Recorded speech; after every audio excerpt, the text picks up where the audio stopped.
एहसन इकबाल साहब, तेरा मकाम मेरा मकाम, अमीर मकाम साहब, मेरा भाई मुर्तजा भाई, और हमारे बहुत ही कामयाब हज के वली जनाब सरदार यूसुफ साहब,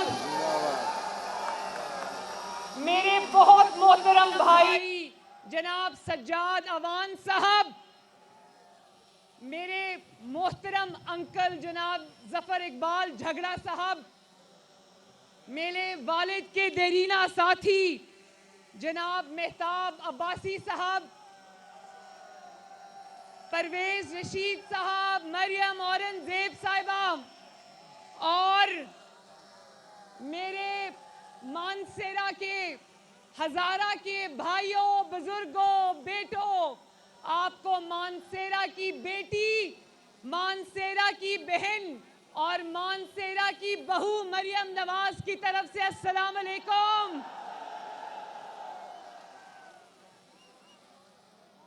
तुसक नवाज शरीफ दवी सलाम, तुसक शहबाज शरीफ दवी सलाम, ते तुसक ताड़ा बेटा कैप्टन सफदर दवी सलाम।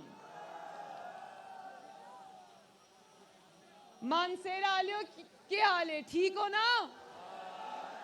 बालो खैर है, तुसी अज मड़े इस्तकबाल वास्ते आए हो।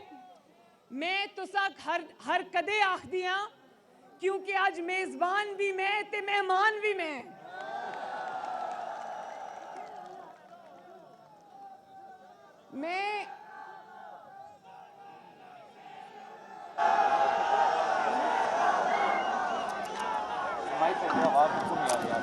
प्लीज आवाम मेरे भाइयों के दरमियान से और मेरे दरमियान से हट जाएं प्लीज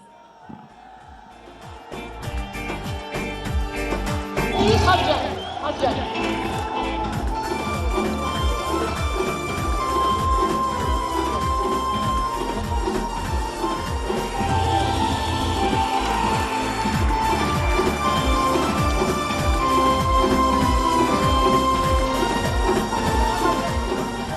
आज जब मैं जलसा गांव में आई तो मुझे समझ नहीं आई कि मैं इधर देखूं या इधर देखूं या ऊपर देखूं या पीछे से देखूं।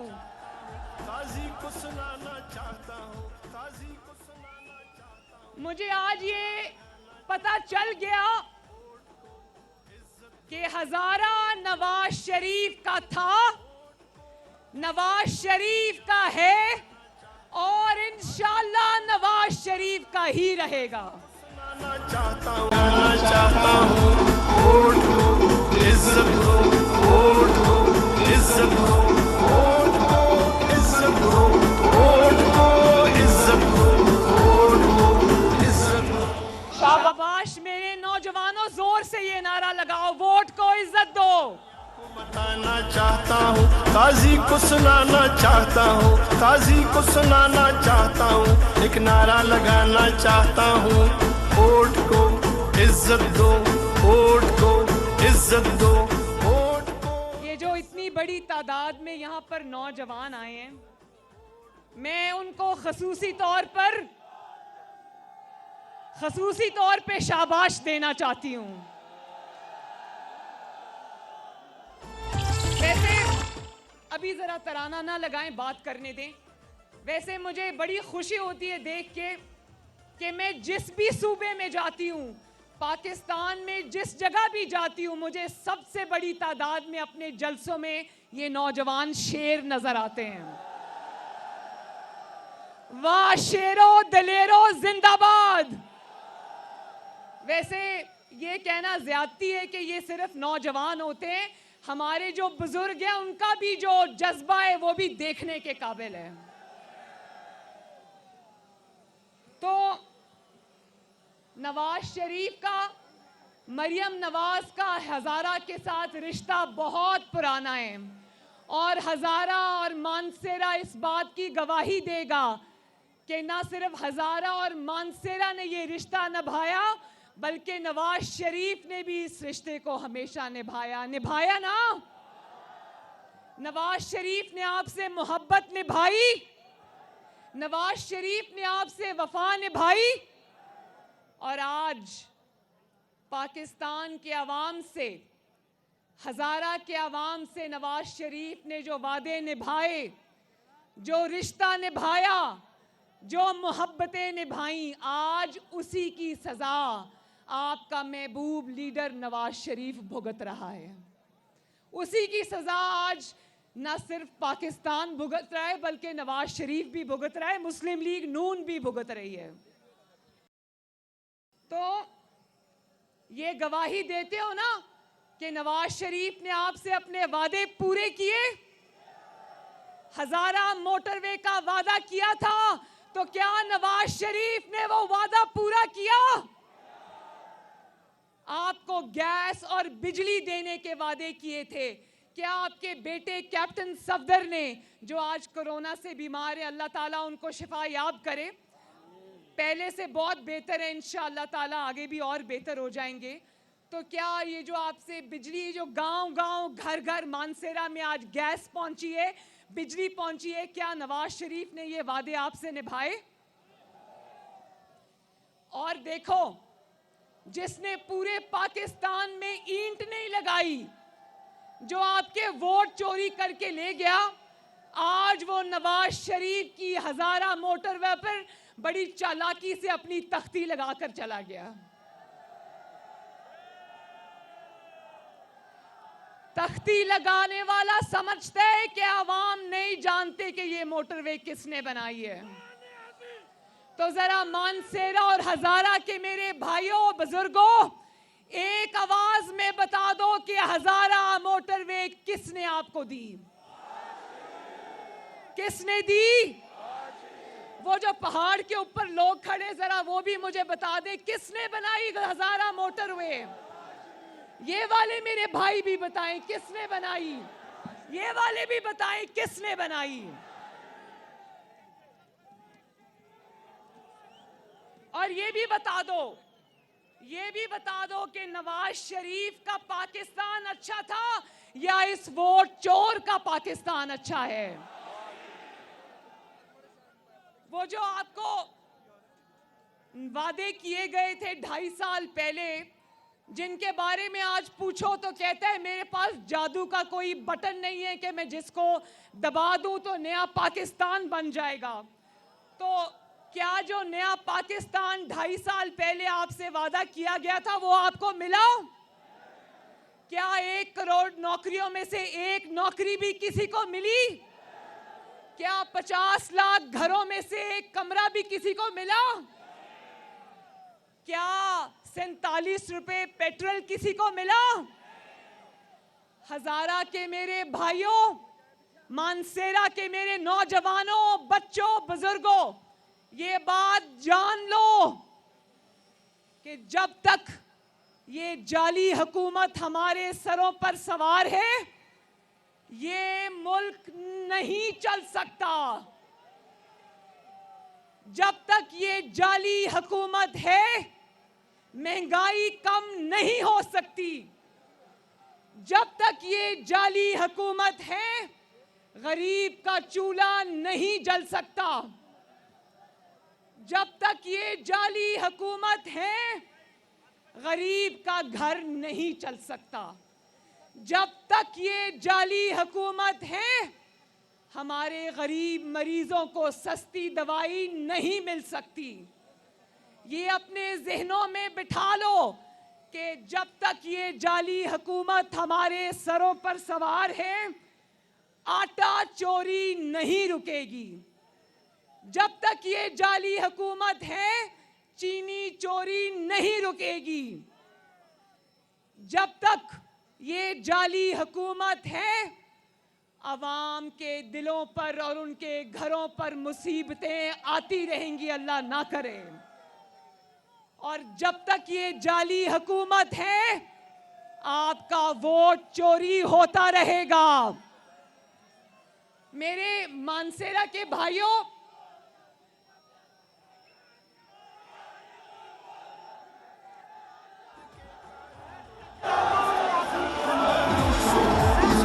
चाहना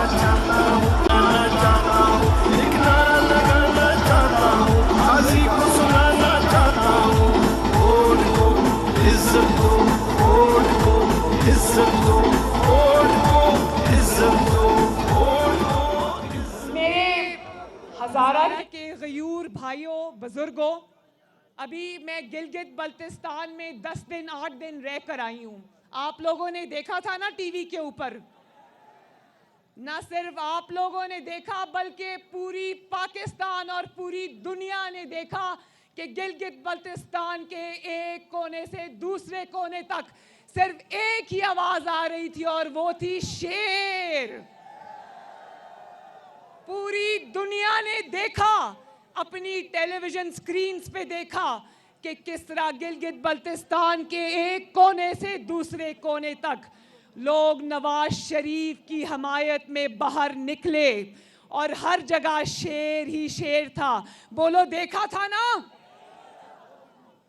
और इसीलिए आज जब गिलगित बल्तिस्तान का जाली नतीजा आया तो पाकिस्तान में कोई उस नतीजे को मानने को तैयार ही नहीं है। लेकिन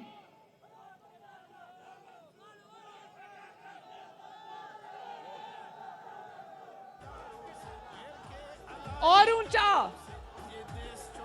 चाहता हूँ, एक नारा लगाना चाहता हूँ, एक नारा लगाना चाहता हूँ। एक मिनट, इनकी बात सुनो। ये कह रहे हैं वोट पे डाका नामंजूर।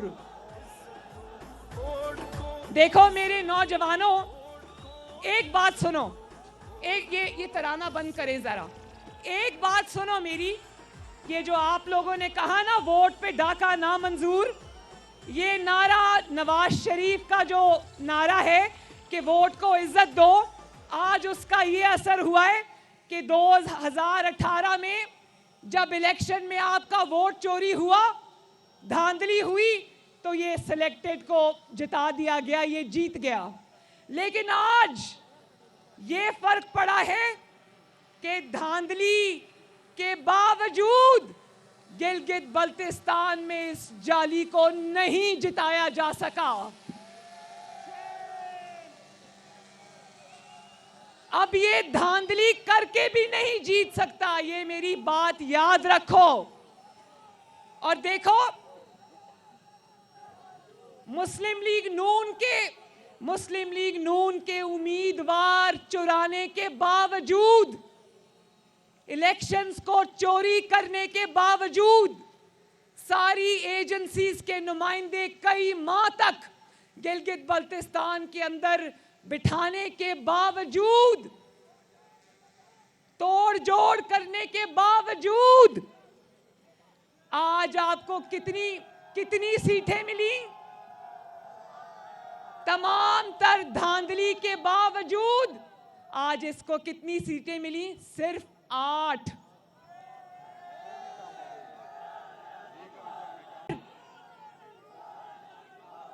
और वो सीटें भी, मानसेरा के मेरे भाइयों, वो सीटें भी इसकी नहीं है, वो सीटें भी मुस्लिम लीग नून के तोड़े हुए उम्मीदवारों की मरहून मिन्नत है।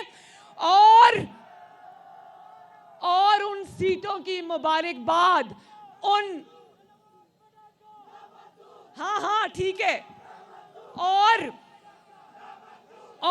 उन 8 सीटों की मुबारकबाद हम इमरान खान को नहीं देते। उन 8 सीटें जो आपको भीख में मिल गई हैं, उनकी मुबारकबाद भी हम सिलेक्टर्स को देते हैं। दुनिया को बताना चाहता हूँ, बाजी को सुनाना चाहता हूँ।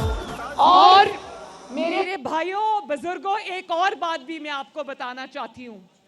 मैंने एक बहुत हैरान कुन बात देखी गिलगित बल्तिस्तान के दौरे के दौरान। गिलगित बल्तिस्तान के दूर दूर इलाकों में जहाँ ना इंटरनेट है, ना वहाँ फोन के सिग्नल्स की सहूलत है, वहाँ अगर कोई चीज़ है और वहाँ अगर कोई चीज़ गूंज रही थी तो वो था नवाज शरीफ का बयानिया।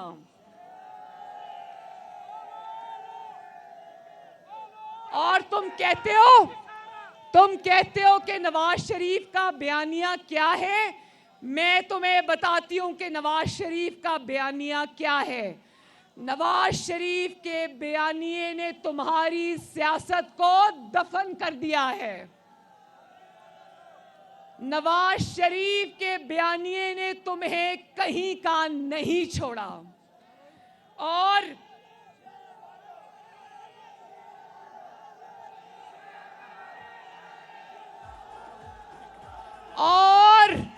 ये नवाज शरीफ का बयानिया ही था जिसकी वजह से फिक्स्ड मैच के बावजूद तुम्हें मैंडेट नहीं मिला, तुम्हें सिर्फ वहां पर बैसाखियां मिली हैं। और कहते थे, हमेशा सुनते थे, जब हमारी भी हुकूमत थी हम भी सुनते थे कि गिलगित बल्तिस्तान में जब इलेक्शन होता है तो गिलगित बल्तिस्तान के लोग हुकूमत वक्त के लिए वोट करते हैं।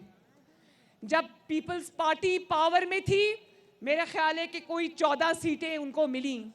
जब मुस्लिम लीग नून इक़्तिदार में थी तो मुस्लिम लीग नून को अल्हम्दुलिल्लाह 16 सीटें मिली।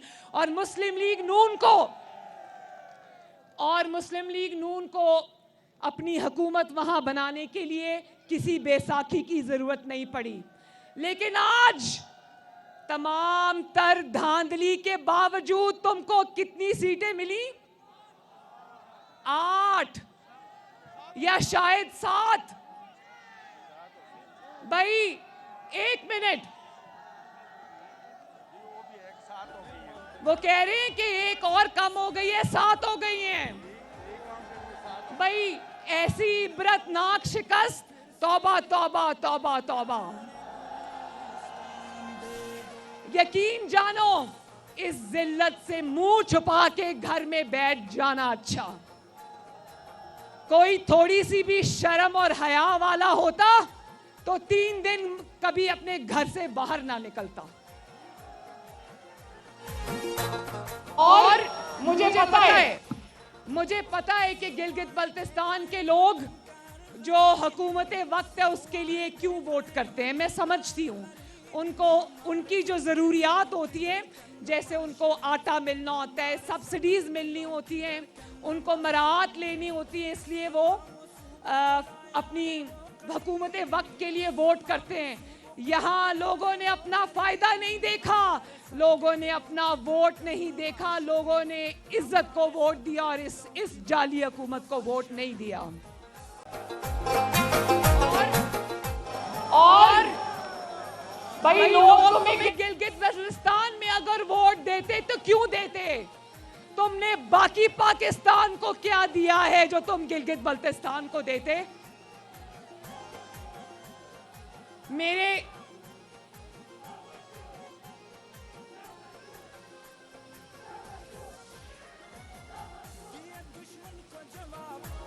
अच्छा मुझे ये बताओ कि सवाए तकलीफों के, सवाए 30 रुपए की रोटी के, सवाए रोज आसमान पे जाती हुई महंगाई के, तकलीफों के, लोगों के घरों में फाकों में तुमने और पाकिस्तान को दिया ही क्या है जो तुम गिलगित बल्तिस्तान में वोट मांगने पहुंच गए थे? वो जो तुमने पूरे पाकिस्तान में दूध और शहद की नहरें बहा दी थी, वो गिलगित बल्तिस्तान को दूर से नजर आ गई थी। मानसेरा वालों, वो दूध और शहद की नहरें आपको भी नजर आ रही है ना, जो इन्होंने बहाई हैं 2.5 साल में। लेकिन एक और बहुत जरूरी बात है, और जब तुमसे जवाब पूछा जाता है तो कहते हो मैं और इदारे एक पेज के ऊपर हैं। तो जो तुमको लाने वाले हैं, जो तुमको लेकर आए हैं, इस नाकामी के जिम्मेदार तुमसे ज्यादा वो हैं।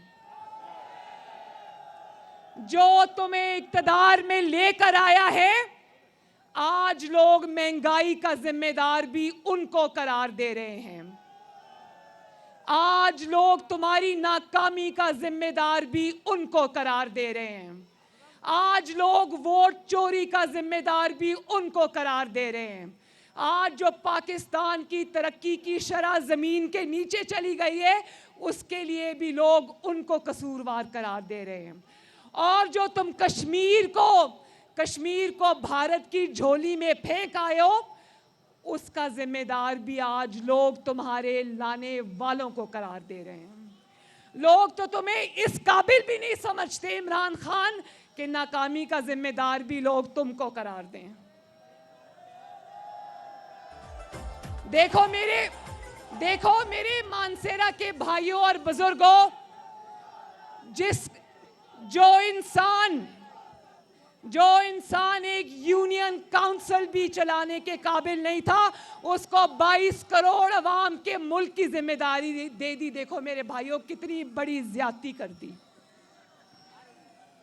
और हाँ, नवाज शरीफ को तकलीफ है, क्योंकि जिस मुल्क की ईंट उसने लगाई थी, जिस मोहब्बत और मेहनत से उसने इस मुल्क को संवारा था, जिस मेहनत से वो इस मुल्क को तरक्की दे रहा था, आज जब मुल्क उल्टे रास्ते पे चल पड़ा है तो नवाज शरीफ को तकलीफ होती है। और क्यों ना हो मेरे भाइयों, क्या नवाज शरीफ का बयानिया आप समझते हो ना?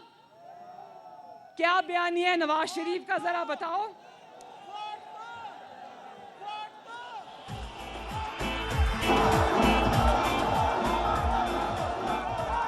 मेरे भाइयों, नवाज शरीफ के बयानिए को न सिर्फ इन नौजवानों ने अपना लिया है, बल्कि मैं ये समझती हूँ कि 22 करोड़ अवाम ने नवाज शरीफ के बयानिए को न सिर्फ अपना लिया है बल्कि समझ भी लिया है। और इंशाल्लाह वो वक्त दूर नहीं जब नवाज शरीफ इंशाल्लाह ताला न सिर्फ वतन वापस आएगा बल्कि चौथी बार आपका वजीर आजम बनेगा इंशाल्लाह ताला। तो मेरे साथ एक वादा करो कि 22 तारीख को पेशावर के जलसे में मुलाकात करोगे मुझसे। और अगर इस हुकूमत को आखिरी धक्का लगाने के लिए आपकी बहन और बेटी को इस्लामाबाद जाना पड़ा तो मुस्लिम लीग नून और पाकिस्तान का झंडा उठा के निकलोगे अपनी बहन के साथ? वादा? एक दफा फिर बताओ, वादा? अल्लाह ताला आप सबका हामियों नासिर हो। अल्लाह ताला आपको अपने घरों में खुश और आबाद रखे। और अल्लाह ताला इस नालायक और नाअहल हुकूमत के शर से आपको बचा के रखे। मानसेरा जिंदाबाद, हजारा जिंदाबाद, खैबर पख्तूनख्वा जिंदाबाद। और मेरे साथ मिलके नारा लगाओ, नवाज शरीफ, नवाज शरीफ, पाकिस्तान पाइंदाबाद।